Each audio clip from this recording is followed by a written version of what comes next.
Boa noite, sejam bem-vindos a mais um dia de Cobrain. Nosso homenageado de hoje é Ramon y Cajal, que é considerado o pai da neurociência moderna.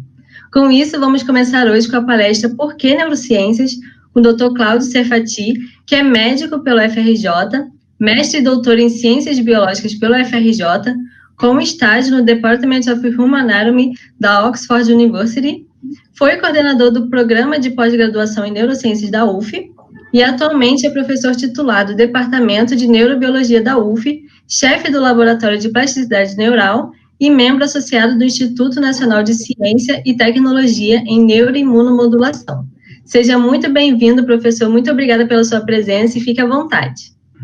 Eu que agradeço a comissão organizadora. É uma honra participar desse evento do Cobrain. Ainda mais porque é um evento de ligas de neurociências, então eu acho muito bacana isso. Bom, então o tema proposto foi, a princípio, um desafio, né? Por que neurociências? Né? Eu pensei sobre vários aspectos, né? Mas eu resolvi dar um viés pessoal, né? Nesse tema, porque eu fui um aluno de medicina que deveria ter se tornado médico, e acabei virando neurocientista, né? Então, eu acho que eu vou dar esse viés. E o título alternativo é o porquê das coisas, né? Porque neurociências, o porquê das coisas, né? Vai ficar claro por que eu escolhi isso. Eu escolhi começar essa fala lembrando que é preciso valorizar a ciência, né? Por que a ciência, né? Num tempo de terraplanismo, né? Uma tendência mundial, né, essa questão de desacreditar na ciência, né, e a gente vivendo uma pandemia medonha no mundo inteiro, as pessoas na praia, os tratamentos miraculosos que não têm validação científica, né, e como não faltava mais nada, essa coisa anti-vacina, né, que está rondando novamente. Então, é muito importante para todos os jovens que se dedicam à ciência, que pensam em enveredar por esse caminho, ter uma atuação política mesmo, muito séria, defendendo a ciência, né? Então, passado esse preâmbulo, eu coloco, por que neurociências? Eu resolvi colocar logo aqui de cara, assim, uma resposta mais concreta a esta pergunta, né? Bom, então, as neurociências na medicina, na área da saúde, envolve uma série de condições, né? Distúrbios do desenvolvimento como o autismo e o ADHD, as síndromes genéticas com déficit cognitivo, as doenças psiquiátricas, neurodegenerativas, os fenômenos de neuroplasticidade, que envolvem o desenvolvimento em períodos críticos, que eu vou acabar abordando melhor aqui nesta palestra, e também a regeneração e recuperação funcional após lesão, enfim, aprendizado e memória, síndromes de dor neuropática, isso é uma coisa muito importante. E uma coisa muito importante também são os canabinoides como ferramentas terapêuticas, que são coisas que vão aparecer nos próximos anos cada vez mais, né? E também novos campos das neurociências, como a neuroimunologia e a neuroinflamação, né? A neuroimunologia é um novo campo multidisciplinar que está juntando profissionais de diversas vertentes das ciências biológicas, né? Imunologistas, neurocientistas, epidemiologistas, enfim, uma galera toda que, de repente, você se vê interagindo com uma pessoa que estuda inflamação no pulmão. O que tem a ver isso? Poxa, e a gente aprende que tem tudo a ver, né? E como se não bastasse, nesses tempos de pandemia, a Covid e as síndromes neurológicas, neuroinflamatórias, né, em adultos e também em crianças, né? Não só em relação à medicina, mas as neurociências têm um impacto enorme na sociedade, no campo da educação, nos esportes, né? A musculação previne doenças neurodegenerativas, na prática de esportes você tem a questão do controle motor, a divulgação científica, que pode endereçar muito melhor do que eu essa questão de por que neurociências, né?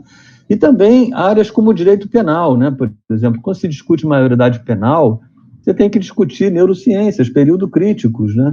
O que são crianças, o que são adolescentes. Quando você fala de política de drogas, o neurocientista tem que estar lá falando sobre drogas e sobre as consequências, enfim. E também a questão da igualdade social, pobreza extrema, violência na infância, né? São coisas que a neurociência toca e pode contribuir de forma muito eficaz, né? Mas, para a palestra de hoje, eu escolhi uma narrativa pessoal, porque eu achei que esse quadro aqui anterior era meio óbvio. Então, o que eu posso contribuir para esta pergunta? Por que neurociências, né? E eu coloco aqui uma linha do tempo, onde aqui esse barbudo aqui sou eu, né? Em 1979, eu entrei para a Faculdade de Medicina da UFRJ, entrei no 5º ano da faculdade, em 1983, eu fui fazer iniciação científica, né? Nesse meio tempo, eu achei que ia ser médico, né? Vocês vão ver por que eu não concretizei esse projeto. Em 85, mestrado, depois doutorado, né?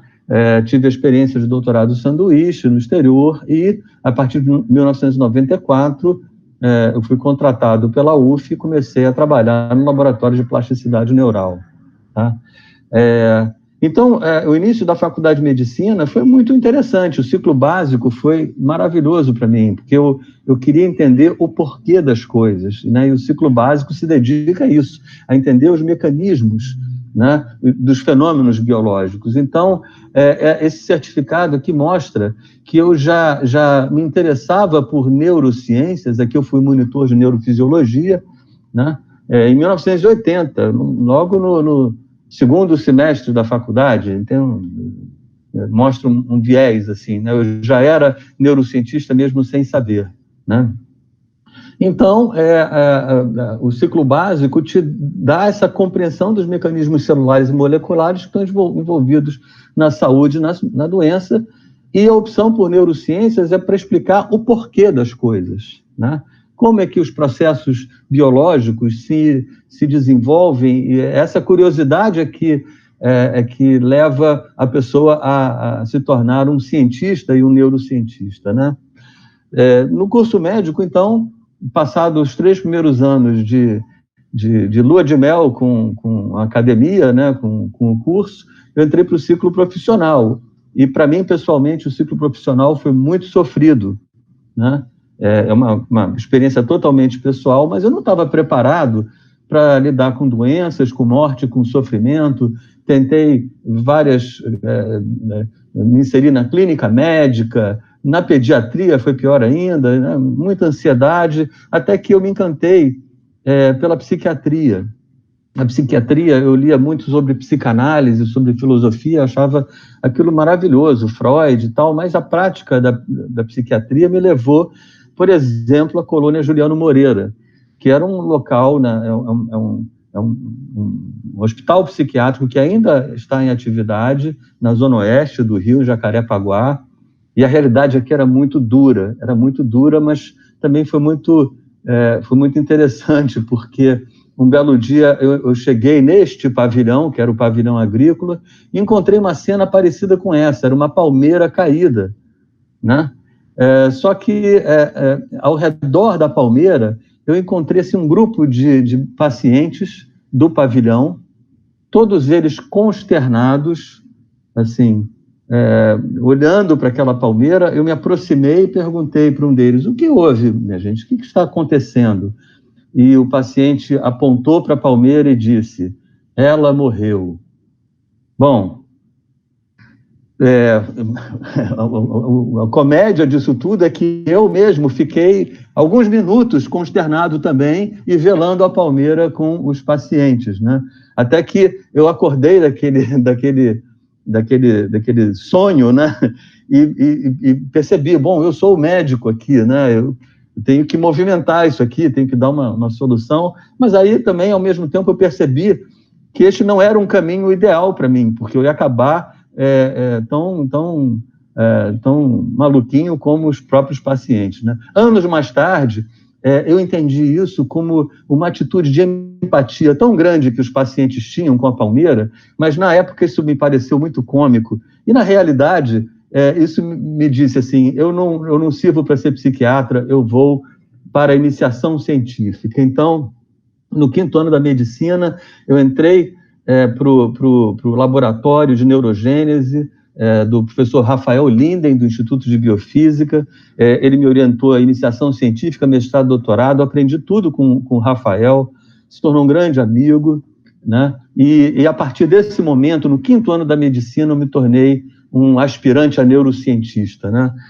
Aqui a foto do Departamento de Neurobiologia da UFRJ, para vocês terem ideia, que ambiente maravilhoso de trabalho. Aqui o professor Roberto Lente, professor Aristides Pacheco Leão, esse senhorzinho aqui era uma enciclopédia de neurociências. Ele descobriu as bases biológicas da enxaqueca e da epilepsia. Um sujeito, é um dos cientistas brasileiros que foi mais citado na história. Tá? Aqui o professor Carlos Eduardo Rocha Miranda, que foi um líder, um chefe de departamento do Departamento de Neurobiologia, os seus pupilos, a professora Leni Cavalcante, Rosália Mendes Otero, Eliane Volchan, né, vários amigos aqui, eu estou aqui, esse barbudo aqui sou eu, né, e foram anos muito felizes, e eu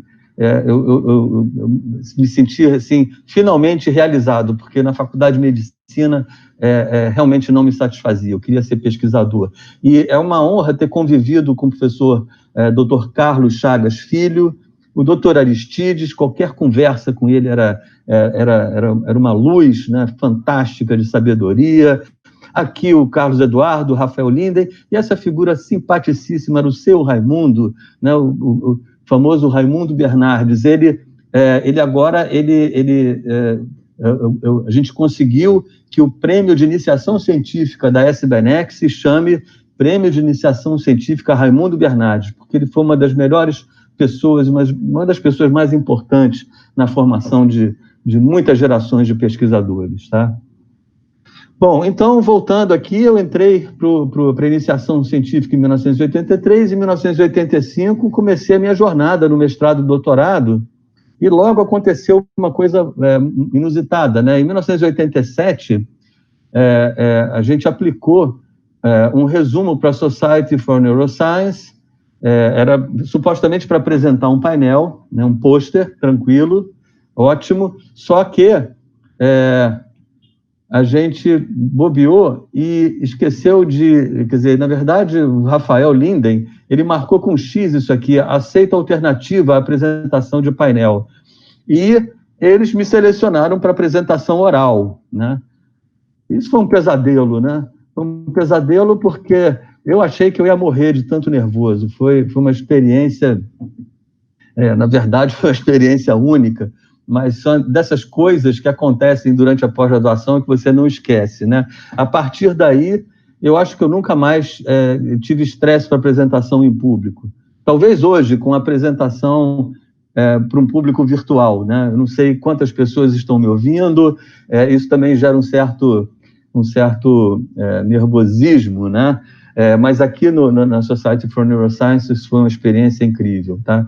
E a partir dos modelos que eu estudei no mestrado e doutorado, eu me concentrei no estudo do desenvolvimento e plasticidade do sistema nervoso, tá? E eu vou descrever aqui os principais trabalhos que a gente fez no laboratório, agora já na UF, né, na Universidade Federal Fluminense.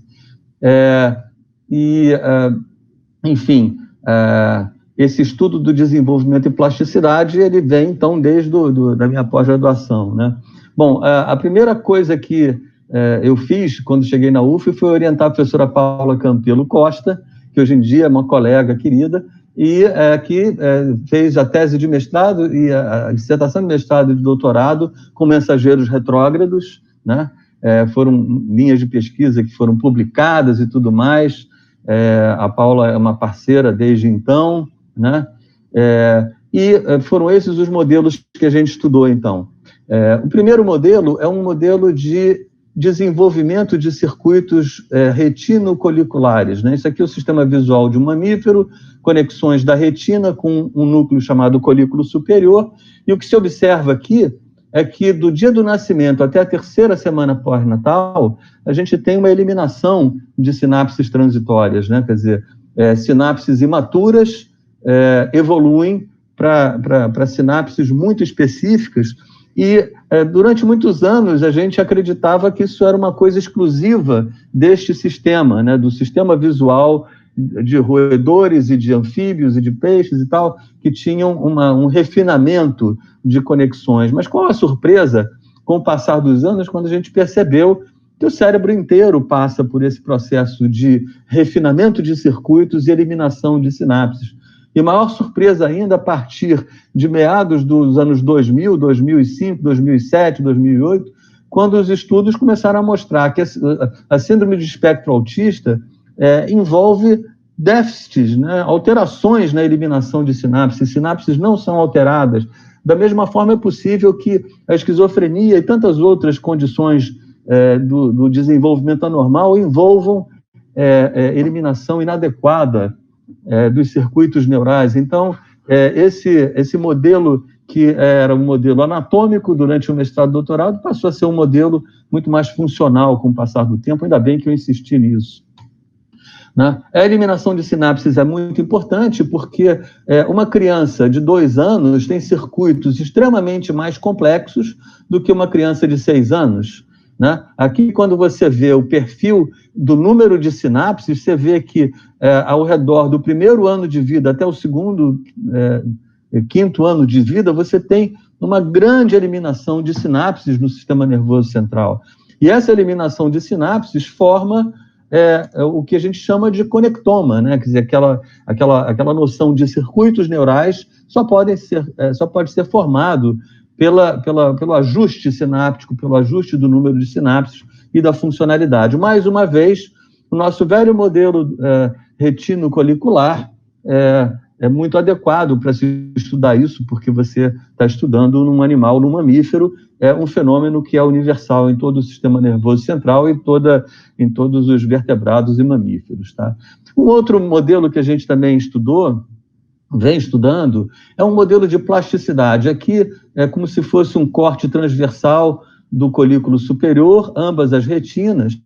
E o que acontece? Eu tenho inervação cruzada, né, no roedor ela corresponde a 95%, e uma inervação não cruzada, que é minoritária. Mas, se eu faço uma lesão de retina, num roedor muito jovem, isso provoca denervação seletiva deste território e está aqui o buraquinho, né, o que seria um corte real de colículo superior, todo marcado, exceto essa região preta, que foi lesada. E isso causa um crescimento compensatório, um crescimento plástico dos axônios do olho não lesado. Então, este modelo também tem sido usado como modelo de plasticidade para caracterizar os períodos críticos de desenvolvimento, caracterizar os mecanismos que podem estar envolvidos na plasticidade neural, e eu até diria que tentar entender por que o cérebro imaturo, o cérebro de um animal jovem ou de uma criança, né, é tão plástico, reage tão rapidamente às condições ambientais, e ao passo que um cérebro de um adulto, ele também reage, ele também é plástico, mas demora um pouquinho mais para ganhar, né, para ganho de função, né, em determinadas situações. Bom, então, aqui foi o trabalho ainda do doutorado. Aqui a gente vê a Paula Campelo, aqui já colaborando aqui. Nessa época ela era minha IC, né, não em 2005, porque esse artigo foi publicado um pouco depois do doutorado.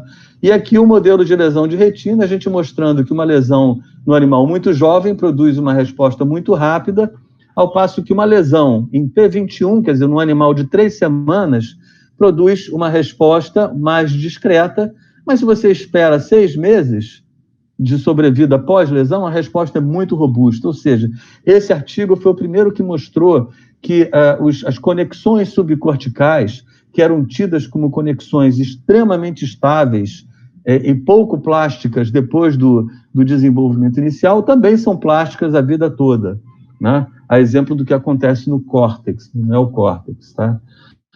Esse aqui foi um outro artigo de uma aluna de mestrado, né, da Elisa Ferreira Bastos, e esse artiguinho foi muito interessante. A gente repetiu o protocolo de lesão de retina. Isso aqui é um animal controle, ele tem pouca plasticidade, porque essa lesão é feita na 3ª semana, ou seja, quando o animal já é pouco plástico mesmo. Mas, se você tratasse esse animal com antidepressivo, com a fluoxetina, que é um bloqueador de recaptação de serotonina, a plasticidade era muito mais vigorosa, muito mais intensa, tá? Alguns artigos da literatura depois começaram a mostrar que a recuperação funcional pós-AVC também é acelerada pelo uso de antidepressivos e tal, mas qual foi a surpresa, né? Esse artigo original de 99, em 1998, está aqui, ó, em 1998, esse grupo, eu acho que eles são iranianos, eles publicaram um artigo dizendo que o tratamento oral com fluoxetina em pacientes de 10 a 40 anos melhora a ambliopia, quer dizer, são pacientes que nascem com estrabismo e perdem a visão de um olho. Então, o interessante é que este artigo citou o nosso trabalho de 1999. Então, a gente vê aí por que neurociência básica é importante, porque sem o estudo básico não teria se chegado a um estudo clínico, né? Então, isso é bem interessante. Outras questões que surgiram são a questão do triptofano, né? Já que a gente estava interessado em serotonina, o triptofano é um precursor de serotonina, então essa série de trabalhos, cuja primeira autora foi Érica Gonzalez, uma aluna de mestrado e doutorado, mostrava alterações de conectividade quando você retira o triptofano da dieta, né? Quer dizer, a eliminação sináptica ela acontece muito mais lentamente e é um atraso do desenvolvimento. Da mesma forma, a restrição nutricional de triptofano diminui a taxa de plasticidade induzida por lesão. Aqui um animal controle, né? Essa inervação toda aqui na superfície representa a resposta plástica a esta lesão, mas o animal com restrição de triptofano tem uma plasticidade baixíssima e a gente mostrou, inclusive, que existe um período crítico onde você consegue recuperar essa plasticidade realimentando o animal com triptofano. A Priscila Oliveira Silva também foi uma aluna de mestrado, hoje em dia colega, colaboradora, né?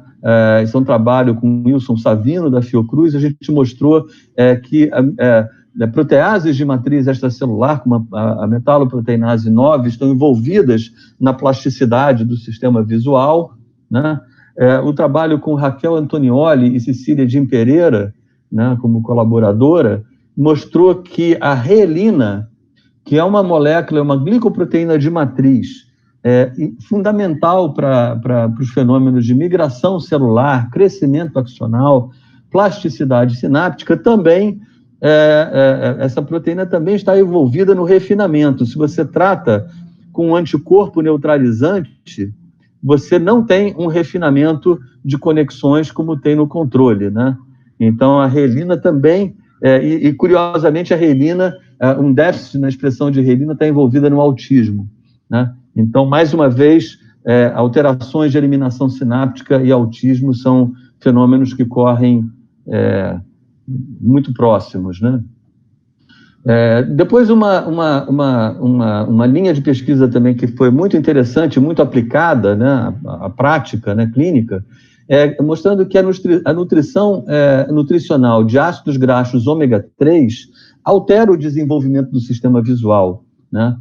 Ele, na verdade, também atrasa o desenvolvimento do sistema visual. Patrícia Velasco foi minha aluna de doutorado, ela trabalhou nesse projeto, né? Aqui mostrando um colículo superior de um animal controle e de um animal com a dieta restrita em ácidos graxos ômega 3, né? Você vê que isso aqui é muito mais intenso do que isso, mostrando que as sinapses não foram eliminadas, né?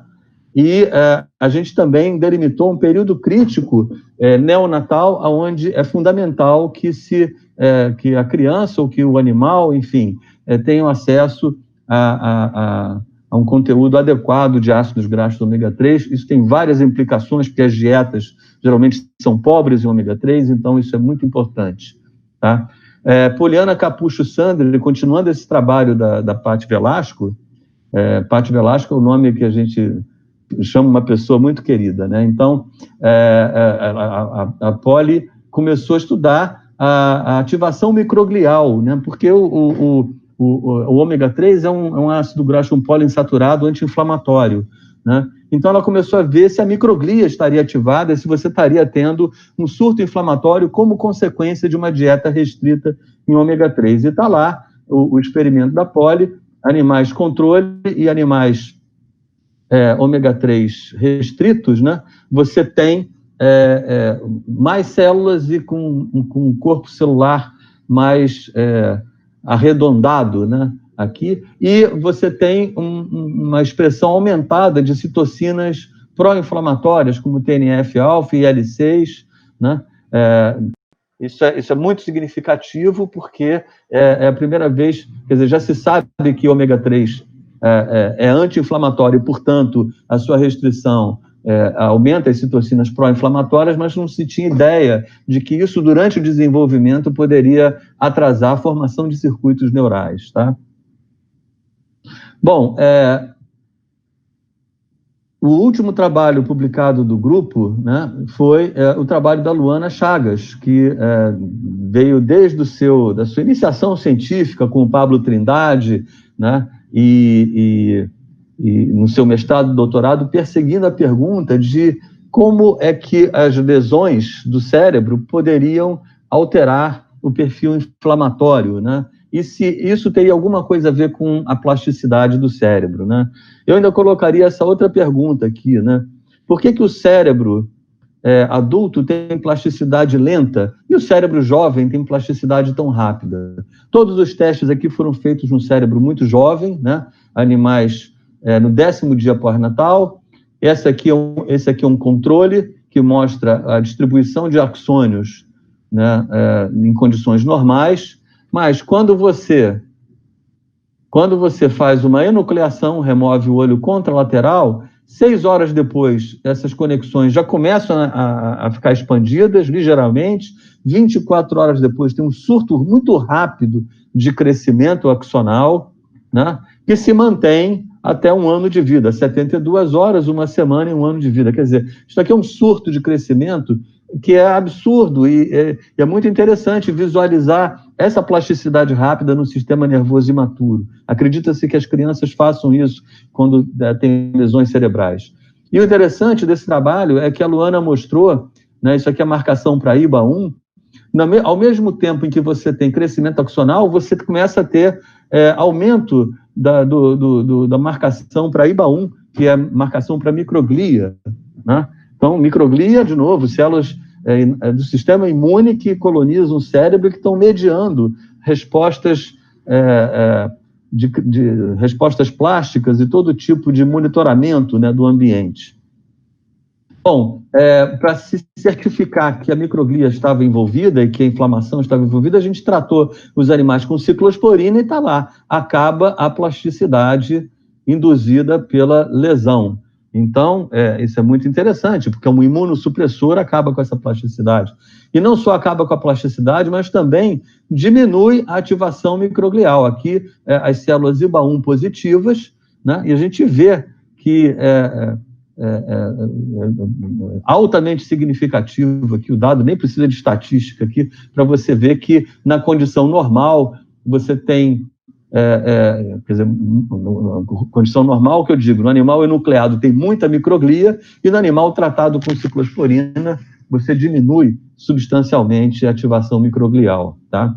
Finalmente, a gente tratou com TNF-alfa, um anticorpo neutralizante, e também acaba com a plasticidade, ou seja, esse projeto está mostrando que para haver plasticidade neural no animal jovem, você precisa de uma inflamação transitória, você precisa de um surto inflamatório transitório, né? A literatura aponta exatamente isso, né? Quer dizer, quando a gente vasculha a literatura, é isso que se encontra.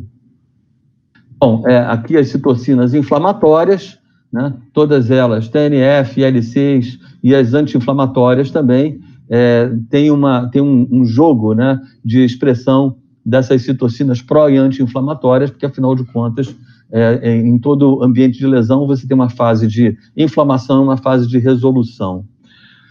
Bom, os demais projetos do laboratório são a tese de doutorado de Henrique Marconi, onde a gente está tentando estabelecer um modelo para desordens do espectro alcoólico fetal, né?